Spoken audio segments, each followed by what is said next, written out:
New York ও লন্ডনে মোট $30 কোটি পাচারের অভিযোগে সাবেক প্রধানমন্ত্রী শেখ হাসিনা ও সজীব ওয়াজেদ জয়ের বিরুদ্ধে অনুসন্ধান শুরু করেছে দুদক।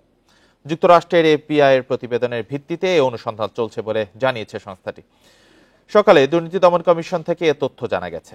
এর আগে গত 17 ডিসেম্বর সাবেক প্রধানমন্ত্রী শেখ হাসিনা, তার ছোট বোন শেখ রেহানা, ছেলে সজীব ওয়াজেদ জয় ও ভাগ্নি টিউলিপ সিদ্দিকের বিরুদ্ধে দুর্নীতির অনুসন্ধান শুরু করে দুদক। রূপপুর পারমাণবিক বিদ্যুৎ কেন্দ্র সহ বিভিন্ন প্রকল্প থেকে 80,000 কোটি টাকা দুর্নীতির অভিযোগ উঠেছে তাদের বিরুদ্ধে। যাচাই বাছাই শেষে অনুসন্ধানের কাজ শুরু করে সংস্থাটি।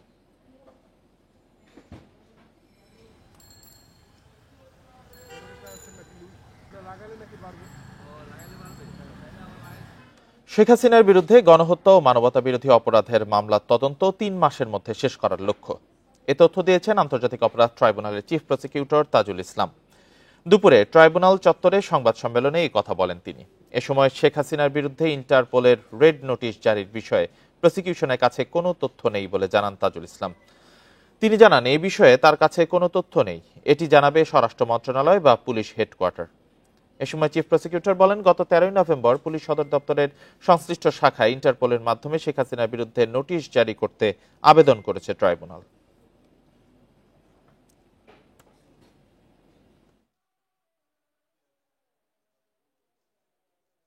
তদন্ত সংস্থা যেটা বলেছেন, তারা মনে করেন যে আশা করেন তারা 3 মাসের মধ্যে হয়তোবা তারা শেষ করতে পারবেন। এটা চূড়ান্ত কথা নয়, তারা আশা করছেন 3 মাসের মধ্যে হয়তো তারা পারবেন। পুলিশের যে central bureau, national central bureau যেটা আছে, সেটার কাছে আমরা পাঠিয়েছি। বাকি ফর্মালিটিসটা করার দায়িত্ব আমাদের এনসিবির। সুতরাং এই ইন্টারপোলের রেড নোটিশটা ইন্টারপোল কর্তৃক জারি হয়েছে কিনা সেই বিষয়টা বলার দায়িত্ব হচ্ছে আমাদের এনসিবির এবং আমাদের বাস্তবিক অর্থে ইন্সপেক্টর জেনারেল অফ পুলিশের অফিসার। আমরা এই খবরটা আপনাদেরকে ক্লিয়ারলি বলতে পারছি না যে তাদের মাধ্যমে এটা জারি হয়েছে কিনা বা ইন্টারপোলের ওয়েবসাইটে এটা অ্যাভেলেবল আছে কিনা।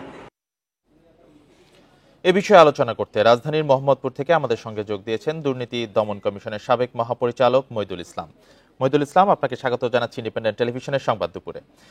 আপনার কাছে যেটি জানতে চাই, এত প্রভাবশালী ব্যক্তিদের অর্থ পাচারের প্রমাণ বের করা কি খুব সহজ কিনা, নাকি অনেক চ্যালেঞ্জিং বিষয়টা? না, এটা তো খুব কঠিন বিষয়। যারা ধরেন ক্ষমতায় যখন ছিলেন তখন তারা নানাভাবে দুর্নীতি যেমন করেছেন, অর্থ পাচার যেমন করেছেন, তেমনি ভাবে এগুলো যাতে প্রকাশ না হয়, এগুলো যাতে অনুসন্ধান তদন্তের আওতায় না আসে, সেই চেষ্টাগুলোও করেছেন এবং দুদককে ব্যবহার করেছেন যাতে করে মানে তাদের বিরুদ্ধে কোনো রকম ব্যবস্থা না নেয়, এবং সেই কারণেই হয়তো দুদক এতদিন পর্যন্ত এই ব্যবস্থাগুলো নিতে পারে নাই। এখনই উপযুক্ত সময়, যেটি আমরা দেখছি যে নতুন কমিশন আসবার পরপরই অল্প কিছুদিনের মধ্যেই এই এফবিআই প্রেরিত যে আপনার দুর্নীতির তথ্য, সেইটা নিয়ে তারা কাজ করতে যাচ্ছেন। এবং এই কাজ করতে গেলে আমি আরেকটু বলবো যে তাদেরকে একটু দ্রুততার সাথে কাজ করতে হবে, কারণ সময় যে অনন্তকাল বসে থাকবে তা তো নয়। কাজেই অনুসন্ধান তদন্ত এগুলো দ্রুত করা এবং আপনার ক্রোক ফ্রিজ যেগুলো যেভাবে করার দরকার সেইগুলো করা, অর্থাৎ সঠিকভাবে কাজটা করা এবং মামলা করে তদন্তে নামা, চার্জশিট দেয়া, আপনার বিচারের প্রক্রিয়াটা যাতে করে শুরু করা যায় সেই চেষ্টাগুলো দুদকের পক্ষ থেকে দ্রুত সম্পন্ন করা উচিত বলে আমি মনে করি। জি, এক্ষেত্রে যে দুটি দেশে টাকা পাচার হয়েছে তারা কি দুদককে সহযোগিতা করবে, আপনার কি মনে হয়? করবে, সেটা লিগ্যাল প্রসিডিওরে যেতে হবে। সেই লিগ্যাল প্রসিডিওরটা দুদককেই করতে হবে। দুদক কোর্টের আদেশ নেবে, ক্রোক এবং ফ্রিজের আদেশটা নেবে দুদক, এবং দ্রুতই নিতে হবে। এবং তারপরে সেইটি মিউচুয়াল লিগ্যাল অ্যাসিস্ট্যান্ট রিকোয়েস্ট বলে, সেইটা পাঠাতে হবে স্বরাষ্ট্র মন্ত্রণালয়ের মাধ্যমে কনসার্ন দেশে। এবং সেইটা পাঠানোর পরে আমাদের সরকারের একটু সহযোগিতার দরকার হবে, যে তারা যাতে করে সেই দেশগুলোতে এইগুলোকে ক্রোক এবং ফ্রিজ করা যায়, আদালতের আদেশটা যাতে এক্সিকিউট হয়, সেই ব্যাপারে তারা যেন একটু পার্সু করে, তারা যেন একটু তদবির করে, তাহলে হয়তোবা এটা আপনার সম্ভব হবে। তাছাড়া শুধুমাত্র চিঠি দিয়ে খুব বেশি ফল হয়েছে বলে আমি দেখিনি, ফল হয় না। সরকারি পক্ষ থেকে দুদক হয়তো লিগ্যাল প্রসিডিওরটা কমপ্লিট করে দেবে, বাকি দায়িত্বটা সরকারকে একটু নিতে হবে। জি, আরেকটি বিষয় জানতে চাই যে ইন্টারপোলের মাধ্যমে শেখ হাসিনাকে ফিরিয়ে আনা আসলে সম্ভব কিনা? ইন্টারপোলের মাধ্যমে ফিরিয়ে আনা, যদি তিনি মুভ টুভ করেন সেরকম কোন দেশে, তখন না গ্রেপ্তার করবার ব্যাপার। তাছাড়া তো একটা দেশে যে আছে সেই দেশ যদি তাকে না ছাড়ে, সেই ক্ষেত্রে ফিরিয়ে আনা তো মুশকিল। এই ক্ষেত্রে আপনার ভারতের সাথে যে চুক্তি টুক্তি আছে সেইগুলোর মধ্য দিয়ে চেষ্টা করা যেতে পারে যে তাকে, ভারতে যেহেতু তার অবস্থান নিশ্চিত, সুতরাং সেখান থেকে তাকে ফেরত আনা যায় কিনা সেই প্রক্রিয়াটা সরকারের পক্ষ থেকে করা উচিত। আমি দেখলাম যে আদালত যথাযথ আদেশ দিয়েছেন, সেই আদেশগুলো এক্সিকিউট করার দায়িত্ব পুলিশের। তো যেটি আমি প্রসিকিউশনের পক্ষের বক্তব্য শুনলাম, তাতে করে পুলিশ বোধহয় তাদের সাথে কোনো কমিউনিকেশন করেনি, মানে প্রসিকিউশনের সাথে, যে সেই আদেশগুলো, আদালতের আদেশ তারা এক্সিকিউট করতে কতখানি অগ্রসর হয়েছেন আর কতখানি পারেননি, সেই ইনফরমেশন গুলো হয়তো শেয়ার করেননি। জি, এক্ষেত্রে আসলে প্রসিকিউশনের সাথে পুলিশের একটু মিসকমিউনিকেশন থাকতে পারে। আজকে আমরা তাজুল মনে ইসলামের হচ্ছে বক্তব্য সেই থেকে ক্ষেত্রে প্রসিকিউশনেরও উচিত হবে পুলিশের সাথে মানে নিজেরাই নিজের উদ্যোগে যোগাযোগ করা, কারণ দায়িত্বটা তো প্রসিকিউশনেরও বটে। প্রসিকিউশন শুধু পুলিশের দোহাই দিয়ে বসে থাকলে তো চলবে না আদালতের কাজ। সেই জন্য প্রসিকিউশন আছে, প্রসিকিউশনেরও উচিত হবে পুলিশের সাথে যোগাযোগ করা, পার্সু করা, যাতে করে সেটা এক্সিকিউট হয়। জি, মইদুল ইসলাম, আপনাকে অসংখ্য ধন্যবাদ আমাদের সাথে যুক্ত হয়ে আপনার মূল্যবান মতামত তুলে ধরার জন্য। আমাদের সাথে আলোচনায় যুক্ত ছিলেন দুর্নীতি দমন কমিশনের সাবেক মহাপরিচালক মইদুল ইসলাম। পরবর্তী খবরে যাচ্ছি। শেখ হাসিনার নির্দেশেই গুম হন হুম্মাম কাদের চৌধুরী, এমন দাবি করে তিনি বলেছেন তার বাবা সালাউদ্দিন কাদের চৌধুরীর ফাঁসি ছিল জুডিশিয়াল কিলিং। তার মতে ক্যাঙ্গারু কোর্টের রায়ে ফাঁসি দেয়া নেতাদের পরিবারকে দমিয়ে রাখতেই গুমের শিকার হন তিনি সহ আরো 2 নেতার সন্তান, যার মূল পরিকল্পনাকারী শেখ হাসিনা। 2016 সালের 3 আগস্ট বাবা সালাউদ্দিন কাদের চৌধুরীর মামলা সংক্রান্ত কাজে ঢাকা জজ কোর্টে যাওয়ার সময় গুম হন ছেলে হুম্মাম কাদের চৌধুরী। এরপর প্রায় 7 মাস আয়নাঘরে থাকার পর 2017 সালে ধানমন্ডিতে তার বাসার কাছে সুলতানা কামাল মহিলা কমপ্লেক্সের পাশে তাকে রেখে যায় অপহরণকারীরা। তার দাবি, শেখ হাসিনার নির্দেশেই তাকে উঠিয়ে নিয়ে যাওয়া হয়, রাজনৈতিক কারণেই গুম হন তিনি। আমাদেরকে টার্গেট করা হয়েছিল যে আমরা সেকেন্ড জেনারেশন অথবা নেক্সট জেনারেশন যারা হয়তো রাজনীতির সাথে ইনভলভ হয়ে যাব। তো ওই বলে না যে গোড়ার থেকে যেন কেটে ফেলা হয়। এগুলো হয়তো অনেক মানুষের জন্য ভয়ঙ্কর একটা জিনিস, যে সত্যি কথা বলা। আমার বাবা এই সত্যি কথাগুলি বলে ফেলতো, ওটার কারণে হয়তো শেখ হাসিনা আমার বাবাকে একটু না বেশ কিছুটাই অপছন্দ করতো। তার অভিযোগ, মানবতা বিরোধী অপরাধের মামলায় তার বাবা সালাউদ্দিন কাদের চৌধুরীর পক্ষে অনেক তথ্য উপাত্তই তারা ট্রাইব্যুনালে উপস্থাপন করতে পারেননি। এমনকি তাদের পক্ষে বিদেশ থেকে আসা সাক্ষীদেরও দেশে আসার ভিসাও দেওয়া হয়নি। আমার এখানে বক্তব্য খুব সিম্পল। এই জিনিসটা একটা জুডিশিয়াল মার্ডার ছিল। এই আইসিটিটাও আওয়ামী লীগের একটা মেশিন ছিল, এটা একটা হত্যা করার মেশিন ছিল। আপনি ওখানে যে কোনো ব্যক্তিকে ঢুকিয়ে দিবেন, সে অন্যায় করুক আর না করুক, তার রায় একটাই হবে, সেটা হচ্ছে গিয়ে হত্যা আর ফাঁসি। হাসিনা সরকারের সময় ট্রাইব্যুনালের রায় বিচারক না লিখে বেলজিয়াম থেকে লেখা হতো দাবি করেন তিনি। আর এ কারণেই সাবেক আইন প্রতিমন্ত্রী কামরুল ইসলামকে কটাক্ষ করেন তার বাবা।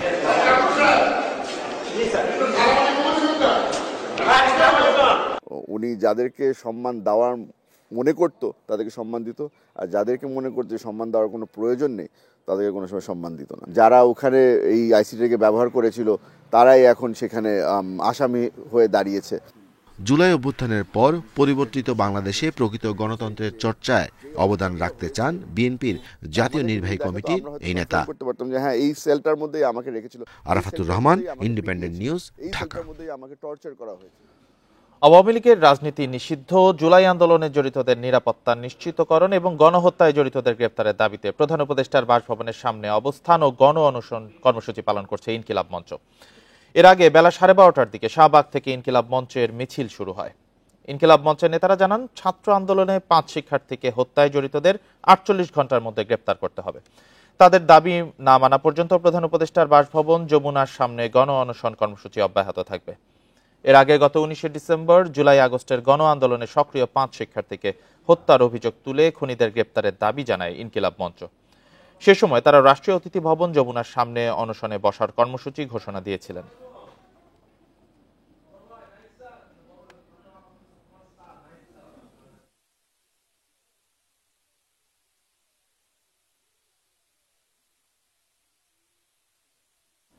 এ বিষয়ে আরো জানাতে রাজধানীর কাকরাইল থেকে যোগ দিয়েছেন সহকর্মী ইজাজুর রহমান।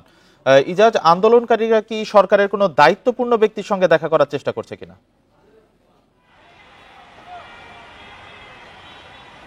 এখন থেকে ঠিক 10 মিনিট আগে কাকরাইলে যে প্রধান উপদেষ্টার বাসভবনের দিকে ঢুকতেই যে মেন রাস্তা, সেই মেন রাস্তায় তারা এখানে অবস্থান নিয়েছে, গণ অনশন কর্মসূচি পালন করছে এবং 10 মিনিট আগে তারা একটি সংক্ষিপ্ত সংবাদ সম্মেলন করেছে। সেই সংবাদ সম্মেলন থেকে তারা দাবি তুলেছে যে ডক্টর মোহাম্মদ ইউনূসের কাছে, অর্থাৎ প্রধান উপদেষ্টার কাছে তারা লিখিত দাবি পৌঁছাতে চায় এবং সেক্ষেত্রে লিখিত দাবি পৌঁছানোর জন্য অন্যান্য উপদেষ্টা থাকলেও তাদের দাবি যে ছাত্র উপদেষ্টা রয়েছে, 3 জন ছাত্র উপদেষ্টার কেউ এসে তাদের এই দাবি গ্রহণ করে প্রধান উপদেষ্টার কাছে তাদের দাবিগুলো পৌঁছাতে হবে।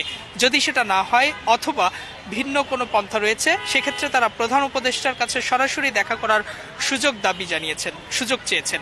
আর যদি না হয়, এই দুইটি দাবি তাদের মানা না হয়, সেক্ষেত্রে তারা এখন রাস্তার কিছুটা অংশ ছেড়ে দিয়ে তারা গণ অনশন কর্মসূচি পালন করছে। সেক্ষেত্রে তাদের এই বিকেল 3টার মধ্যে এই দাবি যদি পূরণ না হয়, তারা পুরো রাস্তা দখল করে গণ অনশন কর্মসূচি পালন করবেন। এবং ইনকিলাব মঞ্চের যিনি মুখপাত্র, তিনি সংবাদ সম্মেলনে এই দাবি করেছেন। এর আগে বেলা 12টার দিকে তারা শাহবাগ থেকে একটি সংক্ষিপ্ত সমাবেশ করে এবং সংক্ষিপ্ত সমাবেশের পর 12টার দিকে তারা মিছিল নিয়ে এই প্রধান উপদেষ্টার বাসভবনের কাছাকাছি এসে এখানে অবস্থান নেয় এবং তারা মিছিল পূর্ব যে বক্তব্যগুলো দিয়েছে এবং এখানে এসে যে বক্তব্যগুলো দিয়েছে, তারা তাদের ক্ষোভ প্রকাশ করেছে যে 5 আগস্টের পর স্বৈরাচার শেখ হাসিনার পতন হলেও, ফ্যাসিস্টদের পতন হলেও, যেখানে ইন্টারপোলের মাধ্যমে শেখ হাসিনার বিচার শুরু করার কথা, সেখানে এখনও জঙ্গি যে লীগ, তাদের দৃষ্টিকোণ থেকে যে জঙ্গি লীগ গুপ্ত হত্যা শুরু করেছে এবং সেই গুপ্ত হত্যা এখন পর্যন্ত জুলাই যে যোদ্ধারা রয়েছে, সেই জুলাই যোদ্ধাদের মধ্যে 5 জন নিহত হয়েছে ছিনতাই এবং চুরির নাম দিয়ে এই গুপ্ত হত্যাটি করা হচ্ছে। সুতরাং এই জুলাই যোদ্ধাদের জীবনের নিরাপত্তা হুমকির মুখে, তাদের জীবনের নিরাপত্তা নিশ্চিত করতে হবে এবং একই সঙ্গে যে প্রশাসনের ভিতর যে সকল ফ্যাসিস্টদের দোষর রয়েছে, বিশেষ করে ভারতের দালাল যারা রয়েছে, তাদেরকে সেখান থেকে বের করে দিতে হবে এবং জেলা উপজেলায় যে সকল জুলাই যোদ্ধা, শুধু ঢাকা নয় সারা দেশে জুলাই যে যোদ্ধা যারা রয়েছে, অর্থাৎ গণ অভ্যুত্থানের আন্দোলনকারী, মেইনস্ট্রিমের যারা আন্দোলনকারী ছিলেন, যাদের জীবনের নিরাপত্তা বিপন্ন, তাদেরকে জীবনের নিরাপত্তা দিতে হবে। এবং তারা একটি ক্ষোভ প্রকাশ করেছেন যেখানে 5 আগস্টের যে পর যেখানে আওয়ামী লীগের বিচার করার কথা, সেখানে আওয়ামী লীগকে পুনর্বাসন করার চেষ্টা করছে কোনো রাজনৈতিক দল বা প্রধান রাজনৈতিক দলগুলো। সুতরাং এই রাজনৈতিক দলগুলোকে বাস্তবতা বুঝতে হবে, যেখানে ছাত্র জনতা নিজেদের জীবন বিপন্ন করে তারা স্বৈরাচারকে বাংলাদেশের বুক থেকে দাঁড়িয়েছে। সুতরাং সেই স্বৈরাচারকে আবার পুনর্বাসন করার ক্ষেত্রে তাদেরকে আবার বিবেচনা করতে হবে। তারা ক্ষমতার ভাগাভাগিতে ব্যস্ত, অথচ এদিকে ছাত্র জনতার জীবন বিপন্ন। সুতরাং এই যে প্রধান কয়েকটা দাবি রয়েছে, সেই প্রধান কয়েকটা দাবি তাদের মেনে নিতে হবে, না হলে তারা রাজপথ দখল করে এভাবে গণ অনশন কর্মসূচি পালন করবে। কাকরাইল থেকে জানাচ্ছিলেন সহকর্মী ইজাজুর রহমান। উপসচিব পদে পদোন্নতিতে প্রশাসন ক্যাডারের কোটা কমানোর জনপ্রশাসন সংস্কার কমিশনের সুপারিশের প্রতিবাদে বিক্ষোভ করেছেন প্রশাসন ক্যাডারের কর্মকর্তারা। সকালে জনপ্রশাসন মন্ত্রণালয়ের সামনে তারা বিক্ষোভ করেন। বেলা 11:30টার দিকে সচিবালয়ের 3 নম্বর ভবনের সামনে জড়ো হন প্রশাসন ক্যাডারের কর্মকর্তারা। পরে দুপুর 1টার দিকে কয়েকশো কর্মকর্তা জনপ্রশাসন মন্ত্রণালয়ের জ্যেষ্ঠ সচিব মোখলেসুর রহমানের কাছে তাদের দাবি নিয়ে বৈঠক করেন। এর আগে জনপ্রশাসন সচিব বলেন, সংস্কার এখনো চলমান আছে। কয়েকটি মৌলিক বিষয় নিয়ে দাবি জানিয়েছেন ক্যাডাররা। দূরত্ব কমিয়ে এনে সমাধানের চেষ্টা করা হবে। গত 17 ডিসেম্বর সাংবাদিকদের সঙ্গে মত বিনিময়ের সময় জনপ্রশাসন সংস্কার কমিশনের প্রধান আব্দুল মুহিত চৌধুরী জানান, উপসচিব পদে পদোন্নতিতে প্রশাসন ক্যাডারের 50% এবং অন্য ক্যাডার থেকে 50% কোটা রাখার সুপারিশ করবেন তারা। 31 ডিসেম্বরের মধ্যে সরকারের কাছে এই কমিশনের প্রতিবেদন দেওয়ার কথা রয়েছে।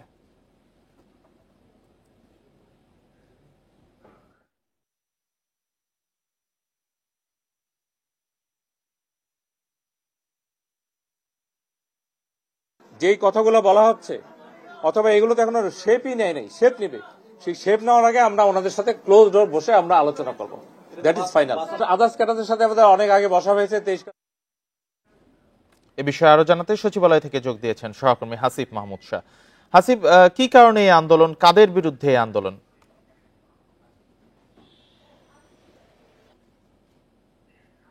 দেখেন, সরকার যে কয়েকটি কমিশন গঠন করেছে তার মধ্যে জনপ্রশাসন সংস্কার কমিশন অন্যতম আরেকটি, এবং প্রশাসনের যেন আগামীতে কোনোভাবে কোনো দলীয় সরকারের অধীনে ব্যবহৃত না হয় সেই বিষয়টি মাথায় রেখে এই সরকার, অন্তর্বর্তী সরকার এই জনপ্রশাসন সংস্কার কমিশন গঠন করে।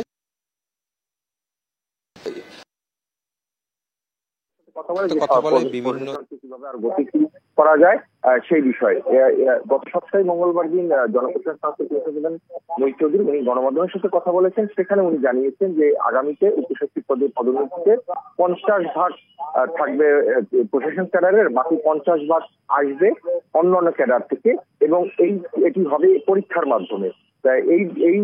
এই ধারাবাহিকতায় কিন্তু আজকে বাংলাদেশ সিভিল সার্ভিস অ্যাসোসিয়েশন যারা তারা আসলে জনপ্রশাসন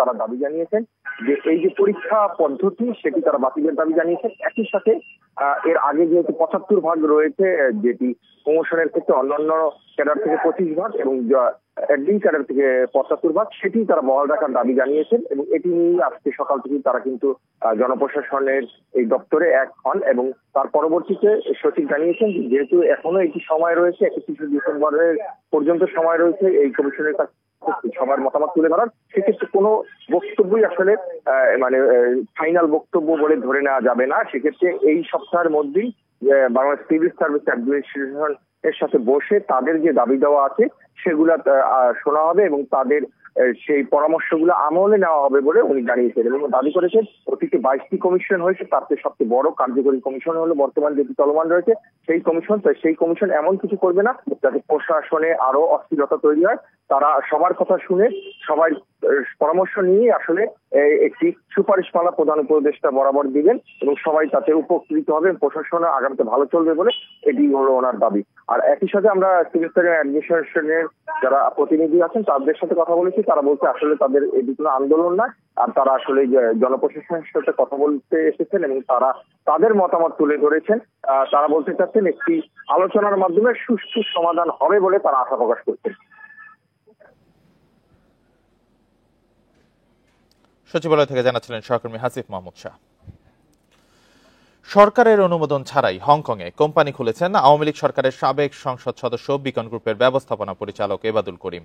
এর মাধ্যমে 200 কোটি টাকার বেশি হংকংয়ে নিয়ে যাবার অভিযোগ উঠেছে তার বিরুদ্ধে। বাংলাদেশ ব্যাংক বলছে অনুমোদন ছাড়া কোনো কোম্পানি বিদেশে টাকা নিলেও সেটি পাচার বলেই গণ্য হবে। ব্রাহ্মণবাড়িয়া 5 আসনের সাবেক সংসদ সদস্য ও স্বৈরাচার শেখ হাসিনা সরকারের সুবিধাভোগী এবাদুল করিম, তিনি বিকন ফার্মাসিউটিক্যালস লিমিটেডের ব্যবস্থাপনা পরিচালক। রপ্তানির নামে অর্থ পাচারের অভিযোগ রয়েছে তার বিরুদ্ধে। সরকারের অনুমতি ছাড়াই 2016 সালের 23 আগস্ট হংকংয়ে বিকন এশিয়া প্যাসিফিক নামে একটি কোম্পানি খুলেন তিনি। সে দেশের তালিকাভুক্তি সনদে কোম্পানির প্রতিষ্ঠাতা হিসেবেও নাম আছে মোহাম্মদ এবাদুল করিমের, আর ঠিকানা হংকংয়ের নাথান রোডের বেল হাউজে। ওই সময় বিকন এশিয়া প্যাসিফিকের নামে হংকংয়ের HSBC ব্যাংকের একটি শাখায় অ্যাকাউন্ট খোলেন এবাদুল করিম। ব্যাংক লেনদেনের তালিকা পর্যালোচনায় দেখা যায় 2017 সালের জানুয়ারি থেকে নভেম্বরের এই 11 মাসে 288 কোটিরও বেশি টাকা HSBC ব্যাংকের ওই শাখায় গেছে বাংলাদেশ থেকে। মূলত হংকংয়ের প্রতিষ্ঠানটিতে বিনিয়োগের জন্য এই টাকা পাঠানো হয়। এছাড়া আরব আমিরাতের দুবাইয়ে বিকন গ্লোবাল অপারেশনস নামে আরেকটি প্রতিষ্ঠান চালু করা হয়, যার লেনদেন চলে দুবাইয়ের মার্শেক ব্যাংকে। এসব বিষয়ে বক্তব্য জানতে মতিঝিল বিকন হাউসে গেলে প্রায় 1 ঘন্টা অপেক্ষা করার পরও দেখা করেননি কোম্পানির এমডি এবাদুল করিম, চেয়ারম্যান নুরুন নাহার করিম এবং সিএফও জালাল উদ্দিন। ফোনও ধরেননি এবাদুল করিম। পরে ফোনে কথা হয় চেয়ারম্যান নুরুন নাহারের সঙ্গে। তিনি হংকংয়ের কোম্পানি স্থাপন ও টাকা পাঠানোর বিষয়ে কোনো মন্তব্য না করলেও দুবাইয়ে টাকা পাঠানোর বিষয়টি স্বীকার করেন।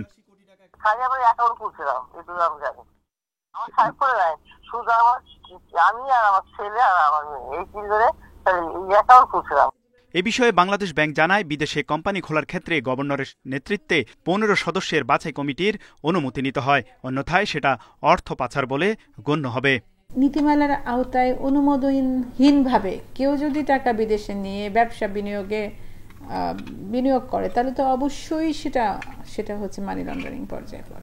বিদেশে বেআইনিভাবে কোম্পানি খোলা, টাকা পাচার ও নানা অনিয়মের মাধ্যমে শেয়ার হোল্ডারদের বঞ্চিত করায় ব্যবস্থাপনা পরিচালক এবায়দুল করিমের বিরুদ্ধে প্রধান উপদেষ্টার কাছে লিখিত অভিযোগ জমা হয়েছে।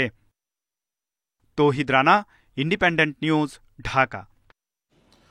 নারায়ণগঞ্জের পূর্বাঞ্চলে প্রাইভেট কারের চাপায় বুয়েট শিক্ষার্থী নিহতের ঘটনায় গ্রেপ্তার 3 আসামির 2 দিন করে রিমান্ড মঞ্জুর করেছে আদালত। সকালে নারায়ণগঞ্জের সিনিয়র জুডিশিয়াল ম্যাজিস্ট্রেট নূর মোহসিনের আদালত এ নির্দেশ দেন। সকাল 10টার দিকে 3 আসামি প্রাইভেট কার চালক মুবিন আল মামুন, তার 2 বন্ধু মিরাজুল করিম ও আসিফ চৌধুরীকে আদালতে হাজির করা হয়।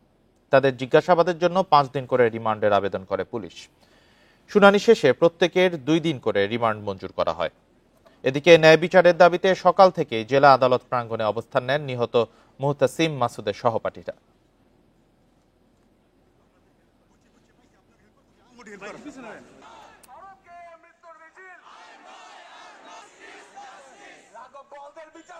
পাঁচ দিনের পরিবর্তে তাদেরকে 2 দিনের রিমান্ড মঞ্জুর করেছে। তো আমরা চাই এই মামলাটি সুষ্ঠু তদন্ত হোক। সুষ্ঠু তদন্ত হলে এই মামলাটি 302 ধারায় ত্রাণ করবে এবং তাদের সাজা ইনশাল্লাহ হবে। ঘন কুয়াশায় ঢাকা মাওয়া এক্সপ্রেসওয়েতে একাধিক স্থানে বাস সহ কয়েকটি যানবাহনের মধ্যে সংঘর্ষের ঘটনা ঘটেছে। এতে 1 জন নিহত এবং অন্তত 5 জন আহত হয়েছেন। এছাড়া মধ্যরাতে চাঁদপুরে মেঘনা নদীতে সংঘর্ষ হয়েছে 2টি লঞ্চের মধ্যে। ঘন কুয়াশার দেখা মিলছে সারা দেশেই।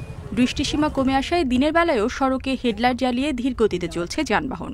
এর মধ্যে ঢাকা মাওয়া এক্সপ্রেসওয়েতে দুর্ঘটনার কবলে পড়ে বেশ কয়েকটি যানবাহন। ঢাকা থেকে মাওয়াগামী একটি ট্রাক বিকল হলে পেছন থেকে ধাক্কা দেয় একটি বাস। কেউটখালীতে সংঘর্ষ হয় 2টি বাসের। এছাড়াও রোববার ভোরের দিকে মহাসড়কের বিভিন্ন স্থানে ঘটে একাধিক সংঘর্ষের ঘটনা। তো এত কুয়াশা রাস্তায় গাড়ি সিরিয়ালে মারি খাইছে, আমার পিছনে আমার আগে ইনা পরিবহন মারি খাইছে, কভার মারি, মানে ভাই কি করবো ভাই। হঠাৎ করে সামনে যে অ্যাক্সিডেন্ট হয়েছে এটা তো আমরা আগে থেকে জানি না, এবার হঠাৎ করে মনে করেন যে সামনে পুরো চেষ্টা। পুলিশ জানায় মহাসড়কটির বিভিন্ন পয়েন্টে সংঘর্ষের ঘটনায় বাস সহ অন্তত 7টি যানবাহন ক্ষতিগ্রস্ত হয়েছে। এতে ঘটে হতাহতের ঘটনাও। কাভার্ড ভ্যান, অজ্ঞাতনামা বাস এবং মাইক্রো 3টা চলে যায়। এই বাসের পিছনে এই সাকুরা পরিবহন একটা ধাক্কা দেয়, সাকুরা পরিবহনের পরে ধাক্কা দেয় এনা পরিবহন, এনা পরিবহনের পিছনে ধাক্কা দেয় আমাদের গোল্ডেন লাইন পরিবহন। এদিকে ঘন কুয়াশার কারণে চাঁদপুরের কাছে মেঘনা নদীতে ঢাকা বরিশাল রুটের 2টি লঞ্চের মধ্যে সংঘর্ষের ঘটনা ঘটেছে। এতে তেমন কেউ আহত না হলেও আতঙ্ক ছড়িয়ে পড়ে যাত্রীদের মধ্যে। অনেক ঘন কুয়াশা ছিল, তার পরবর্তীতে আওলাদের মেইন চালক যে সে চালায়নি। হঠাৎ করে মানে এমন একটা আওয়াজ হয়েছে যে লঞ্চ একবার আমরা ছিটকে পড়ে গেছি। আওলাদ 10-এর মনে করে তলা ফাইটে গেছে, সামনে পানি আছে, এই কারণে লঞ্চ বন্ধ আছিল। পরে আমাকে এই লঞ্চটা রিসিভ করে আনছে। এই ঘটনায় 2 লঞ্চের 4 মাস্টারকে কারণ দর্শানোর নোটিশ দিয়েছে BIWTA। রেশমি নন্দী, ইন্ডিপেন্ডেন্ট নিউজ। সড়ক দুর্ঘটনা নিয়ে আরো জানাতে মুন্সিগঞ্জ থেকে যুক্ত হয়েছেন সহকর্মী জিতু রায়। জিতু রায়, পরপর কয়েকটি দুর্ঘটনার পরও যান চলাচল কি স্বাভাবিক রয়েছে কিনা? যান চলাচল স্বাভাবিক হয়েছে, তবে আজকে ভোর রাত থেকেই 7:30 পর্যন্ত একাধিক স্থানে যে দুর্ঘটনাগুলো ঘটেছে তার ফলশ্রুতিতে কিন্তু যানবাহন অনেকটা সময় ধীর গতিতে আমরা দেখেছি এক্সপ্রেসওয়েতে পারাপার করেছে। আর যখন এই উদ্ধার অভিযানগুলো চলছিল, ফায়ার সার্ভিস, হাইওয়ে পুলিশ যখন এই উদ্ধার অভিযান পরিচালনা করছিল, দুপুর 12টার দিকে কেওটখালী সরকারি প্রাথমিক বিদ্যালয়ের সামনে আরও একটি বাসকে সংঘর্ষের ঘটনা ঘটে। যাত্রীবাহী 2টি বাসের সংঘর্ষ, কিন্তু তখন একেবারে রাস্তায় যান চলাচল অস্বাভাবিক হয়ে পড়ে। তখন দীর্ঘ একটি লাইন আমরা লক্ষ্য করতে পারছিলাম। এই উদ্ধার অভিযান যে চলাকালীন সময়টাতে এই দুর্ঘটনাটি ঘটে। সেবা গ্রিন লাইন যাত্রীবাহী যে বাসে ছিল তার পেছন থেকে এসে ধাক্কা দেয় মিজান পরিবহনের আরেকটি যাত্রীবাহী বাস। এই দুপুরের দুর্ঘটনাটিতে হতাহত না হলেও কিন্তু সকালের দুর্ঘটনাটি যেই 7টি দুর্ঘটনা ঘটেছে পরপর বিভিন্ন জায়গাতে মহাসড়কের, সেখানে কিন্তু একজন প্রাইভেট কার চালক নিহত হয়েছেন এবং অন্তত 5 জন আহতের সংবাদ কিন্তু আমরা পেয়েছি। আর ফায়ার সার্ভিস এবং পুলিশের পক্ষ থেকে যেটি বলছেন যে তারা ক্লান্ত হয়ে পড়েছেন, যে একের পর এক দুর্ঘটনা আজকে সকালে ঘন কুয়াশার কারণে এবং কুয়াশা পরবর্তী সময়ে মহাসড়কে যে দুর্ঘটনাগুলি ঘটছে সেগুলোর জন্য তাদেরকে বেগ পেতে হচ্ছে। আমরা এবারে কথা বলতে চাই একটু, যদি আপনার আজ শফিক ফায়ার সার্ভিসের স্টেশন ইনচার্জ, আমরা কথা বলতে চাই, মুন্সিগঞ্জের উপসহকারী পরিচালক, আপনাদের আজকে একের পর এক দুর্ঘটনা, এটি আপনাদের কিভাবে দেখছেন? আপনারা জানেন যে সকাল 7:30 থেকে এ পর্যন্ত কয়েকটি সড়ক দুর্ঘটনা ঘটেছে। এটা মূলত বেপরোয়া গাড়ি চালানো এবং ঘন কুয়াশার কারণে এই দুর্ঘটনা ঘটেছে বলে আমি মনে করি। আমি চালক ভাইদের উদ্দেশ্যে বলবো যে এখানে আপনারা গাড়ি চালনায় নিয়ন্ত্রণ করেন, কারণ নিয়ন্ত্রণ না করলে এখানে বড় ধরনের আরো দুর্ঘটনা ঘটে। আজকে আপনাদের এই পরিস্থিতিটি এখন কি অবস্থায় আছে আপনাদের? আপনারা জানেন যে সকাল থেকে এই পর্যন্ত এই পরিস্থিতিটা আমরা সামাল দিতে অনেকটাই হিমশিম খেয়ে ফেলছি, কারণ কয়েকটি দুর্ঘটনা পরপর হয়েছে। আমরা প্রত্যেককে উদ্ধার করে বিভিন্ন হাসপাতালে আমরা প্রেরণ করেছি। এই পর্যন্ত এখান থেকে 11 জনকে আমরা উদ্ধার করে বিভিন্ন জায়গায় প্রেরণ করেছি। শুনছিলেন মুন্সিগঞ্জের এই যে মাওয়া হাইওয়ে এক্সপ্রেসওয়েতে একের পর এক সকালে দুর্ঘটনায় কিন্তু সংশ্লিষ্ট দপ্তরগুলোকে কিন্তু একেবারে হিমশিম খেতে হচ্ছে একের পর এক উদ্ধার অভিযান পরিচালনা করতে। দুপুরের এই দুর্ঘটনায় তাদেরকে নতুন করে একটি চ্যালেঞ্জের মুখে ফেলেছে। মুন্সিগঞ্জের মাওয়া হাইওয়ে এক্সপ্রেসওয়ে থেকে এই ছিল আমার কাছে সর্বশেষ সংবাদ। মুন্সিগঞ্জ থেকে জানাচ্ছিলেন সহকর্মী জিতু রায়। গাজীপুরের টঙ্গী তুরাগ নদের উপর ভেঙে পড়া বেইলি ব্রিজ সংস্কার কাজ এখনো শুরু হয়নি। দুর্ঘটনার একদিন পরও উদ্ধার হয়নি পাথর বোঝাই ট্রাক, ফলে যানবাহন চলাচল করতে হচ্ছে বিকল্প পথে। পুলিশ জানায় শনিবার ভোরে তুরাগ নদের উপর ঢাকা ময়মনসিংহ মহাসড়কের একটি বেইলি ব্রিজ পাথর বোঝাই ট্রাক সহ ভেঙে তুরাগ নদে পড়ে। দীর্ঘ সময় পার হলেও ব্রিজটি সংস্কার ও মেরামতের কাজ শুরু করেনি সড়ক ও জনপথ বিভাগ। ব্রিজটি ভেঙে পড়ায় ময়মনসিংহগামী লেনে যানবাহন চলাচল ব্যাহত হচ্ছে। ওই লেনের যানবাহন কামারপাড়া রোড হয়ে চলছে। এছাড়া ঢাকাগামী সব যানবাহন এলিভেটেড এক্সপ্রেসওয়ে ব্যবহার করছে।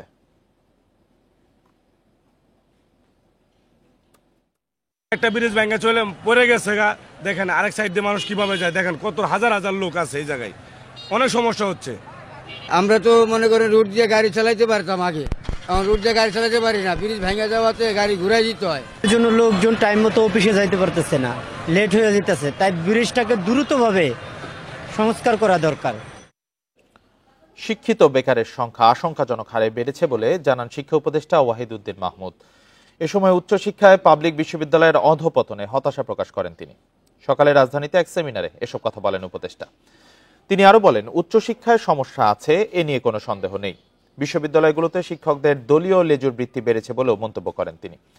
বলেন, দলীয় রাজনীতির কারণে শিক্ষার মানও ব্যাহত হচ্ছে। শিক্ষা উপদেষ্টা অভিযোগ করেন, বিশ্ববিদ্যালয়ে মেধার চরম অবমূল্যায়ন হয়েছে, শিক্ষক নিয়োগেও হচ্ছে অনিয়ম। জেলায় জেলায় পাবলিক বিশ্ববিদ্যালয় খুলে দেয়া হলেও যোগ্য শিক্ষকের অভাব রয়েছে বলে মনে করেন তিনি।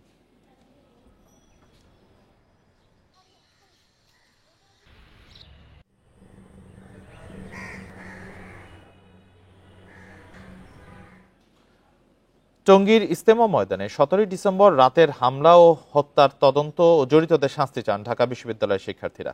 সকালে বিশ্ববিদ্যালয়ের কেন্দ্রীয় মসজিদের সামনে সংবাদ সম্মেলন করেন তারা। সাধারণ শিক্ষার্থীদের ব্যানারে 40 থেকে 50 জন শিক্ষার্থী উপস্থিত ছিলেন। তাদের দাবি, ইজতেমা ময়দানে হামলা ও হত্যার অভিযোগে যাদের বিরুদ্ধে মামলা হয়েছে তাদের 7 দিনের মধ্যে গ্রেপ্তার করতে হবে। এছাড়া 2018 সালে ইজতেমা ময়দানে হামলার ঘটনার সুষ্ঠু তদন্ত চান শিক্ষার্থীরা। সংবাদ সম্মেলন থেকে বিশ্ববিদ্যালয়ের শিক্ষার্থী পরিচয়ে গঠিত সচেতন ছাত্র সমাজকে ভুইফোঁড় সংগঠন বলে অভিযোগ করা হয়।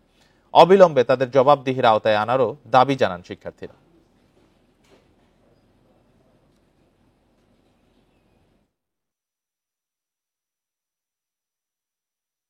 সাতপন্থীদের এই বর্বরোচিত হামলা ও হত্যাকাণ্ডের প্রতিবাদ ও তীব্র নিন্দা জানাচ্ছি। আমরা অন্তর্বর্তীকালীন সরকারকে আহ্বান জানাতে চাই, এই হামলা ও হত্যাকাণ্ডের দৃষ্টান্তমূলক শাস্তি অতি দ্রুত সময়ের মধ্যে নিশ্চিত করতে হবে। দেখছেন বিরতিহীন সংবাদ দুপুর। এরপর অন্যান্য খবরের সঙ্গে আরো যা থাকছে। গ্রিন লাইফ হাসপাতালে ভুল চিকিৎসায় রোগী মৃত্যুর অভিযোগ, টাকা দিয়ে ধামাচাপা দেওয়ার চেষ্টা।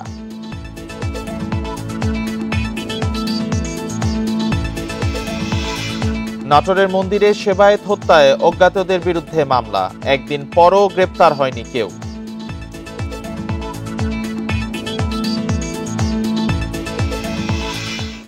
রাজধানীর গ্রিন লাইফ হাসপাতালে ওপেন হার্ট সার্জারিতে রোগীর মৃত্যুর পর উঠেছে ভুল চিকিৎসার অভিযোগ। শনিবার রাতে এই ঘটনায় হাসপাতালে হট্টগোল করেন নিহতের স্বজনরা। তাদের অভিযোগ, মৃত্যুর 3.5 ঘন্টা পর পরিবারকে জানানো হয়। ঘটনা ধামাচাপা দিতে টাকা ও চাকরির প্রলোভনও দেখানো হয়। চিকিৎসায় অবহেলা নাকচ করলেও ঘটনা তদন্ত করবে হাসপাতাল কর্তৃপক্ষ। আর অভিযোগের ভিত্তিতে ব্যবস্থা নেওয়ার কথা জানিয়েছে পুলিশ। বাবার মৃত্যুতে এভাবেই কান্নায় ভেঙে পড়েন মেয়ে ফারজানা আক্তার। তাকে সান্ত্বনা দেওয়ার চেষ্টা করেন স্বজনরা। প্রিয়জনকে হারিয়ে বেদনার্ত সবাই। হৃদরোগে আক্রান্ত মোশাররফ হোসেনকে বুধবার ভর্তি করা হয় গ্রিন রোডের গ্রিন লাইফ হাসপাতালে। পরিবার বলছে, অপারেশনের আগেও স্বাভাবিক ছিলেন তিনি, তবে সন্ধ্যায় ওপেন হার্ট সার্জারি করতে গিয়ে তার মৃত্যু হয়। স্বজনদের অভিযোগ, অপারেশন করতে গিয়ে রোগীর মৃত্যুর পর ছলচাতুরির আশ্রয় নেয় কর্তৃপক্ষ। মৃত্যুর খবর পরিবারকে 3.5 ঘন্টা পর জানানো ছাড়াও দেয়া হয় অর্থ ও চাকরির প্রলোভন। আমাদের সামনে চলাফেরা উপার্জনের ক্ষমতা যে সে নিয়ে গেল, তার একটা ভুল চিকিৎসার কারণে এই দায়বহর কে নিবে? আমি এই দায়বহর এই গ্রিন লাইফ হাসপাতালের কর্তৃপক্ষকে আমি দিচ্ছি। মঞ্জুরুল আলম স্যার আমাকে আর কি আমার পড়ালেখার খরচ প্লাস বলছে পড়ালেখা শেষে গ্রিন লাইফ উনি আমার জব দিয়ে দিবে, এটা স্যার আমার অফার করছে যাওয়ার সময় 5,000 টাকা। এবং স্যার যখন বেরোলো দ্বিতীয়বার ওনার যে অ্যাসিস্ট্যান্ট জুয়েল, ওই জুয়েলের কাছে নাকি অন্য একটা স্যার আবার 5,000 টাকা দিয়েছে, যেটা পেশেন্টদের দিও। এদিকে চিকিৎসায় অবহেলার দাবি অস্বীকার করেছে হাসপাতাল কর্তৃপক্ষ। তবে ঘটনা তদন্ত করে কারো গাফিলতি পেলে ব্যবস্থার আশ্বাস তাদের। সার্জন ছাড়া শুরু করা হয় না, সার্জনই কাজটা করেন, কিন্তু ওই যে ড্রেসিং, পেশেন্টকে বেডিতে তোলা, পজিশনিং করা, একটু সব দেওয়া, মুছে যে রেডি করা, এটা তো সবসময় সার্জনের লাগে না। এখানে টিম যারা থাকেন তারপরে অ্যানেস্থেসিয়া দেওয়া। পুলিশ বলছে, পরিবারকে দেয়া হাসপাতালের বিল ভাউচারে অসঙ্গতি পাওয়া গেছে। অভিযোগের ভিত্তিতে পরবর্তী ব্যবস্থা নেওয়া হবে।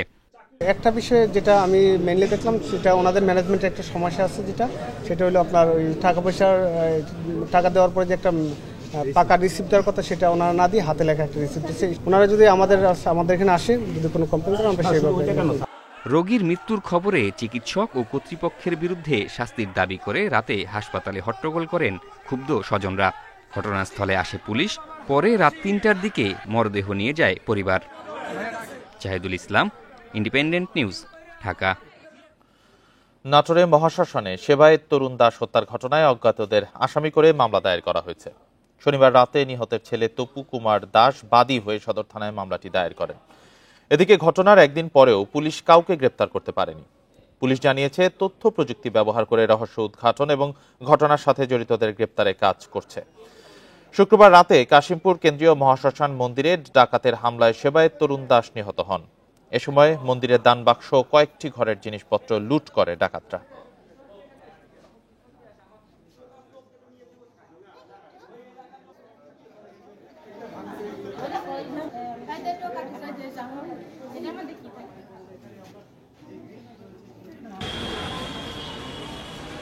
মামলাটি তদন্তাধীন অবস্থায় আছে। আমার বিশ্বাস, আমরা খুব দ্রুত সময়ের ভিতরেই মামলার মূল রহস্য উদ্ঘাটন করে আসামি গ্রেপ্তারে সক্ষম হব।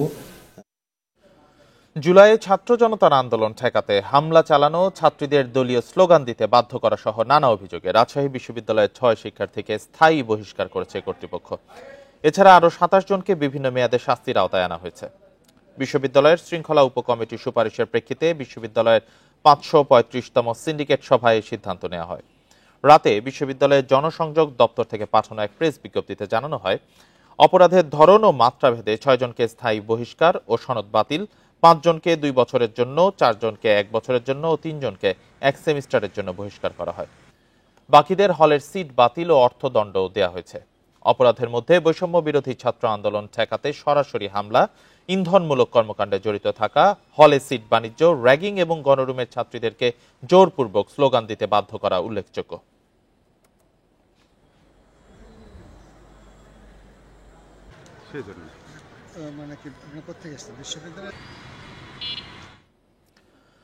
পুরোপুরি কাজ শেষ না হলেও জানুয়ারিতে চট্টগ্রাম এলিভেটেড এক্সপ্রেসওয়েতে চলাচলকারী গাড়িকে গুনতে হবে টোল। কয়েক দফা কমিয়ে ইতোমধ্যে চূড়ান্ত হয়েছে টোলের হার। 10 ধরনের গাড়ি চলতে পারলেও এলিভেটেড এক্সপ্রেসওয়েতে চলতে পারবে না মোটরসাইকেল ও ভারী ট্রাক। আনুষ্ঠানিকভাবে চলাচল শুরু না হলেও কয়েক মাস থেকে চট্টগ্রামের প্রথম এলিভেটেড এক্সপ্রেসওয়েতে পরীক্ষামূলকভাবে চলাচল করছে যানবাহন। কয়েকবার টোল হার নির্ধারণ হলেও নানা সমালোচনার পর এবার 10 ধরনের গাড়ির টোল হার চূড়ান্ত করেছে চট্টগ্রাম উন্নয়ন কর্তৃপক্ষ সিডিএ। আমরা একটু আবার আপিল করেছিলাম মন্ত্রণালয়ের মাধ্যমে বর্তমান সরকারের আমলে। এখন বর্তমান সরকার সেটা কিন্তু খুব কনসিডারেবলি দেখেছে এবং মন্ত্রণালয় সেভাবে আমাদের নির্দেশনা দিয়েছে। ওই টোল যেটা নির্ধারণ করেছে এটা আগের চেয়ে অনেক কম এবং সহনীয় আছে, মানুষ দিতে পারবে। এলিভেটেড এক্সপ্রেসওয়েতে চলাচলে অনুমোদন পাওয়া সিএনজি অটোরিকশাকে টোল দিতে হবে ৩০ টাকা, কার ৮০ টাকা, মিনিবাসকে ২০০ টাকা টোল দিতে হবে। ভেহিকলগুলোকে আগে থেকেই তারা যেন আমি ওখানে গিয়ে উঠবো সেইভাবেই সে অগ্রসর হবে, আরেকজন এখান থেকে উঠবে সেইভাবে অগ্রসর হবে। তাহলে র্যাম্পগুলা ওদের সুবিধার জায়গায় নামানো দরকার। গত বছরের ১৪ নভেম্বর তড়িঘড়ি করে এলিভেটেড এক্সপ্রেসওয়ের উদ্বোধন হয়। প্রায় ৪,৩৭০ কোটি টাকা ব্যয়ে নির্মিত এলিভেটেড এক্সপ্রেসওয়ের দৈর্ঘ্য ১৫ কিলোমিটার। আলমগীর সবুজ, ইন্ডিপেন্ডেন্ট নিউজ, চট্টগ্রাম। আর এই ছিল এখনকার সংবাদে। ইন্ডিপেন্ডেন্ট টেলিভিশনে সব খবর আরো বিস্তারিত জানতে চোখ রাখুন ফেসবুক, ইউটিউব, এক্সে। ধন্যবাদ।